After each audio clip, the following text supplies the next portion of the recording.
Hey everyone, and welcome back to the channel. Today, we're diving into one of the most foundational stories ever told, a story that has shaped art, literature, and belief systems for thousands of years. We're talking about the story of Adam and Eve. Whether you've heard it 100 times or this is your first introduction, there's always something new to discover. So, let's set the scene. Imagine a brand new world, pristine and perfect. This is the Garden of Eden. The Bible describes it as a paradise, a place of incredible beauty and abundance, where everything is in perfect harmony. And in this garden, we meet our main characters. First, there's Adam, formed from the dust of the earth. He's given the task of naming all the animals, which must have been a pretty cool job, right? Imagine getting to name the elephant, the giraffe, the platypus. But Adam was alone. So, a deep sleep falls over him, and from his side, Eve is created. The story emphasizes their connection, describing her as bone of my bones and flesh of my flesh.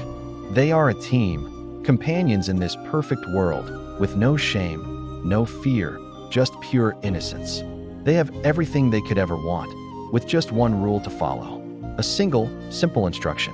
In the middle of the garden stand two special trees, the tree of life and the tree of the knowledge of good and evil. They are free to eat from any tree in the garden, including the tree of life, but they are explicitly warned not to eat from the tree of the knowledge of good and evil. The consequence? They are told that on the day they eat of it, they will surely die.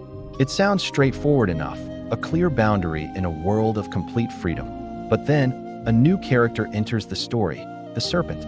Often described as the most cunning of all the wild animals, the serpent approaches Eve and starts a conversation that will change everything. It questions the rule, planting a seed of doubt. Did God really say you must not eat from any tree in the garden? Eve corrects the serpent, restating the rule accurately. But the serpent is persistent. It flat out contradicts the warning, saying, "You will not surely die. For God knows that when you eat of it, your eyes will be opened, and you will be like God, knowing good and evil." This is a huge moment. The serpent presents a temptation that isn't just about a piece of fruit. It's about ambition, about wanting more knowledge, more power, about being like God. Eve looks at the fruit. It's pleasing to the eye, good for food, and desirable for gaining wisdom. The temptation becomes too much to resist. She takes a bite, and then she gives some to Adam, who is with her, and he eats it too. And in that moment, everything changes. Their eyes are opened, just as the serpent promised, but not in the way they expected. The first thing they realize is that they are naked. Their innocence is gone, replaced by a new feeling, shame. They quickly sew fig leaves together to cover themselves. When they hear the sound of God walking in the garden in the cool of the day, they hide. The open relationship they once had is now broken by fear and guilt.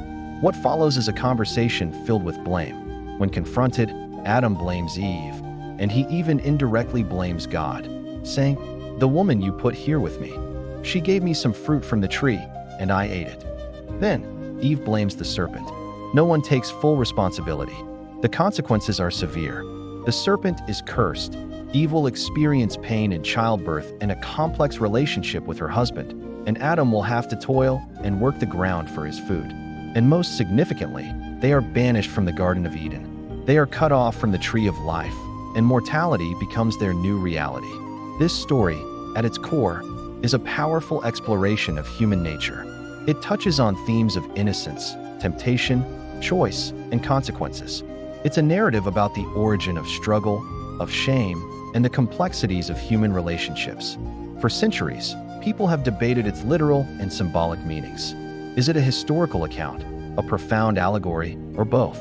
Regardless of your perspective, its impact is undeniable.